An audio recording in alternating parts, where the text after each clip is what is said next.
turn off subtitles on Amazon Prime Video on TV. So let's get started. Firstly, open your TV and go to your Amazon Prime Video option available there.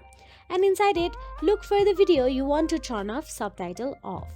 Then once you are inside the video, then start playing the video. While playing a video that has subtitles turned on, pause playback to see which button opens the option menu on your device. Now press the option button on your remote or controller, then select subtitles from it. Now select the language of the subtitle you are seeing. If it is English, then tap on the English CC. Now use the navigation buttons on your remote or controller to scroll up and select the off option available there. Now your subtitles are off. If you want to toggle it on, then you can follow the same process and simply tap on the on option available there. So that is it. If you found this video helpful, please like, share and subscribe, and thank you so much for watching.